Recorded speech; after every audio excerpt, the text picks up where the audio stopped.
So let me ask this question now on to my right, to starting with you, the builder here on our panel, because generally it is believed that you always have issues with the government. So he has talked about one aspect where internally the government has an issue in terms of uh, the resources again, and there are changes because predominantly now we have switched over to this regime where we would like government to be the facilitator of providing a framework rather than the actual product. And now that we have started blaming that they don't make the master plans also, right?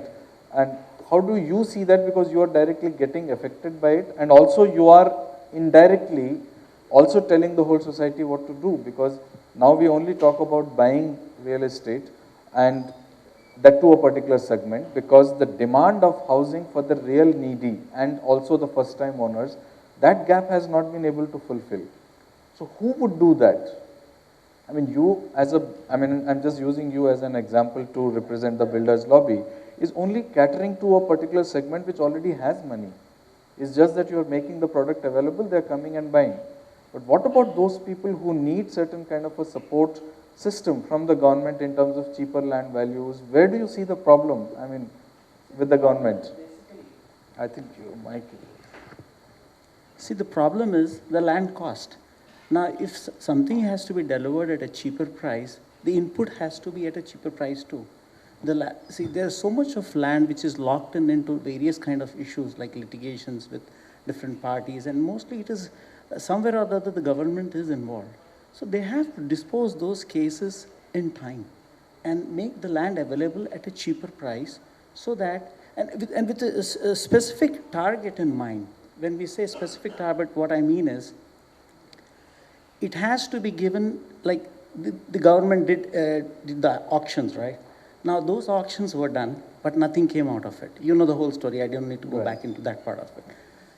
Now if those auctions... just for the benefit of our audience here, so this is the model we are talking about, where the government was supposed to be looking after the social requirement of providing space for education, recreation, all that, but ever since it switched over to the PPP model, where pieces of land parcels were auctioned to the highest bidder, in order to provide that housing, the housing cost automatically went up.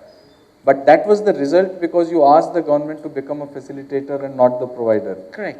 And if you take a little further to that one, now what happened to those funds which came in from that?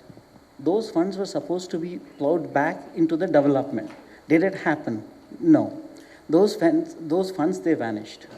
Now, if there is a module that's created wherein those funds are also locked in for a period till the government gives, when they're auctioning any piece of land, they give a very clear direction, like this is what that can be built on it, and then they even facilitate all kinds of permits that are linked with that. Once those permits are there, then till such time that money is locked into like an escrow account system. So it helps the developers to do in time, and time is a game in everything, because that's what takes your prices up.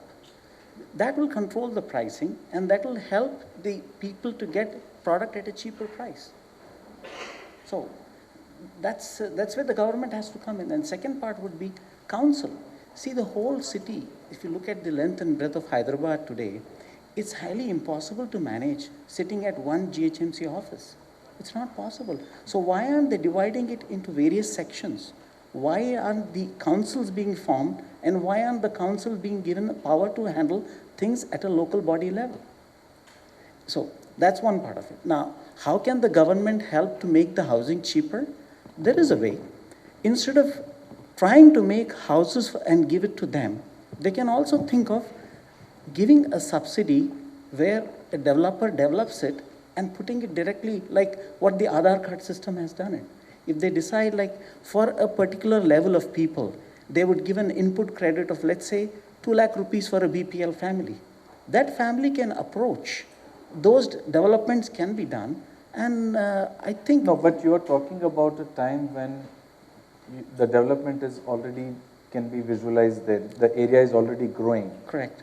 But you never asked this question to the government, that wherein in planning they have allocated land for the economically weaker section, no developer goes there and says, I will build housing for them. So first of all, there is an absence of such land allocation anyway. Absolutely, there is. But see, what they have gotten is now on a large development, they have got EWS. Now it's pushed back onto the developer to provide a land, and a percentage of that land has to go in for that part of the development, which is like making things so difficult to work. Now you see, just imagine how can that be gotten into a larger community where there is so much of inequality. So how do you solve this problem between, let's say you are the one who is making the housing, so would you still now in this context recommend that government at least partially gets back into the provider mode and looks after the housing sector, which you guys are not willing to touch, let us say?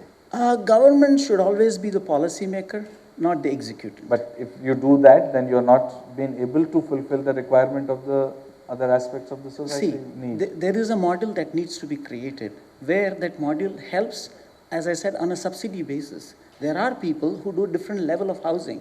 Some people do house ranges from X value to So Y. how do you provide for, let's say, a small educational plot or a plot for a hospital, which is cheaper so that my medical cost or education cost, how do master you plan- provide that? I'm sorry, can you Let's say repeat? if you are a private developer, Correct. how do you contribute back to the city? Apart from paying taxes and whatever on your profit and whatever it is, which government is supposed to use it well. But do you see a role for yourself in contributing to the social needs of the society? Definitely. As a developer, I have a lot to contribute in terms of making Give us one idea. How would you like to do that? See, I would like to, it comes back to the CSR again. What he had mentioned, as a CSR, we have to ensure that a certain part of our development activity goes into the development of these kind of activities also. I think most of the developers will be willing to do that. I don't see any reason why we wouldn't do it. Like today you have put in, there is a system where we have to give like 5% for EWS and 5% from And LIG. we know what's happening with that. Yeah, but see, if there is a fund allotment that can be, let's say instead of making an area specific or a unit specific, if they put a value on it and they say, for this particular value, you need to build weaker housing section or whatever kind of housing you have to provide, and I'm sure we will be more than happy to do that. And they allocate a separate area wherein they provide the land and we put the cost of building it up. And the OC or they can control it with like giving up the occupancy based on completion of that. So this model had been tried earlier also, which Okay. Even today some of it is in practice, but then the whole developer and other lobbies went against it and said, can we shift it by 5 kilometers, and that never.